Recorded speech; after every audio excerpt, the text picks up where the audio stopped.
Halo teman-teman, pernah nggak sih kalian lihat gambar-gambar yang kayak gini?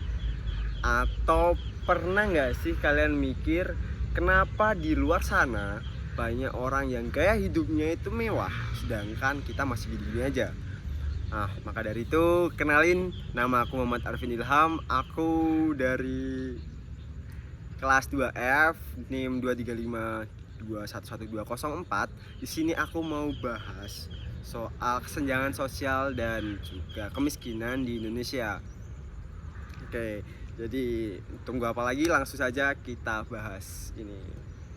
Oke, dilansir dari gramedia.com, tidak kesenjangan sosial itu adalah adanya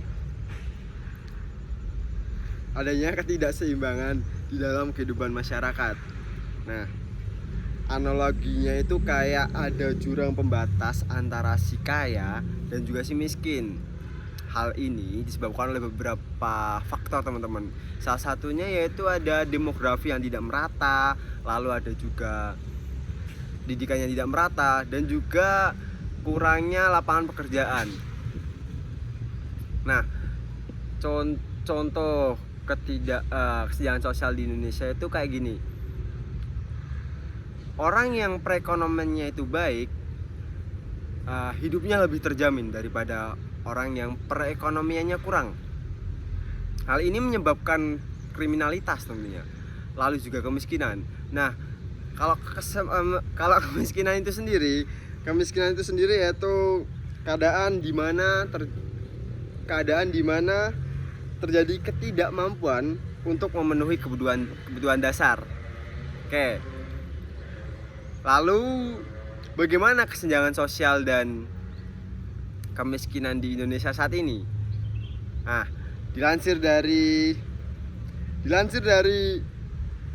data World Inequality Report tahun 2022, tercatat meskipun tingkat kekayaan di Indonesia itu signifikan naik dari tahun 1999, namun tingkat ketimpangannya masih cenderung stagnan.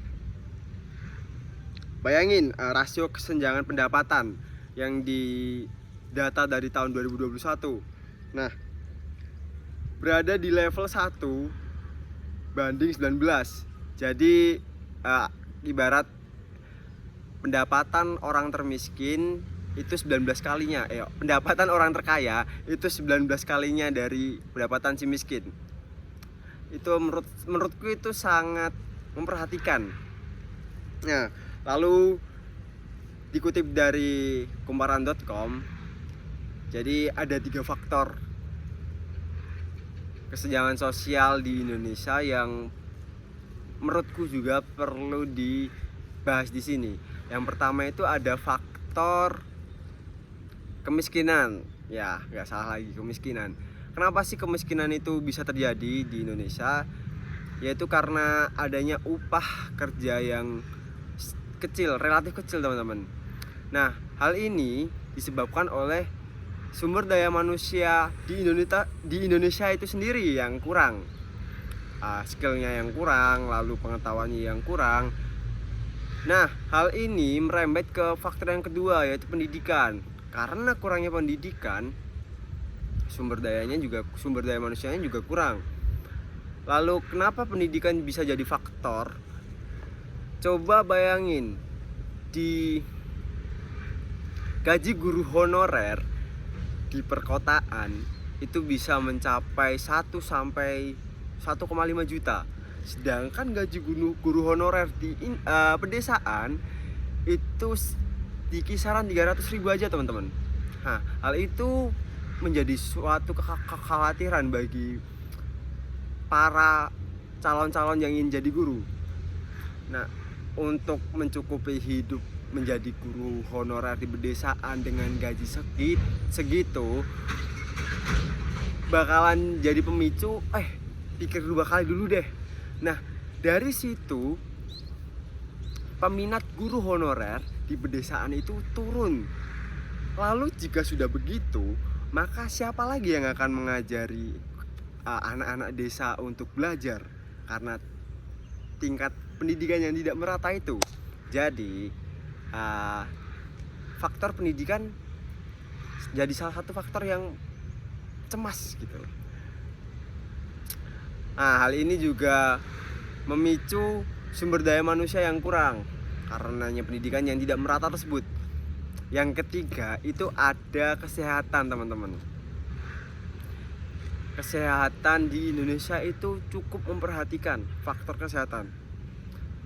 Orang yang perekonomiannya itu menengah ke atas itu lebih memiliki privilege tersendiri daripada mereka-mereka yang perekonomiannya itu di menengah ke bawah. Salah satu studi kasusnya itu orang yang ingin berobat menggunakan uang pribadi itu lebih diprioritaskan daripada mereka-mereka yang menggunakan jaminan kesehatan. Hal ini menjadi faktor yang menurutku serius karena itu kesenjangan sosialnya terlihat jelas banget gitu loh. Nggak ada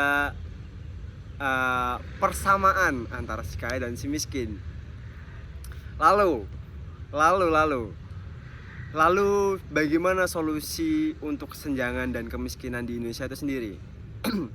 Nah, menurutku yang perlu kita pertimbangkan di sini, yang perlu kita perbaiki itu tetap pendidikan. Kenapa pendidikan? Karena pendidikan itu sebagai dasar buat sumber daya manusia di Indonesia. Semakin pendidikannya bagus, semakin juga banyak manusia-manusia yang dominan, yang memiliki kecerdasan yang baik gitu. Jadi standarnya kita naik, banyak orang-orang yang bersaing itu bakalan menciptakan sebuah kreativitas baru dan juga sebuah pengelolaan yang baik juga. Maka dari itu gaji guru juga perlu dinaikkan.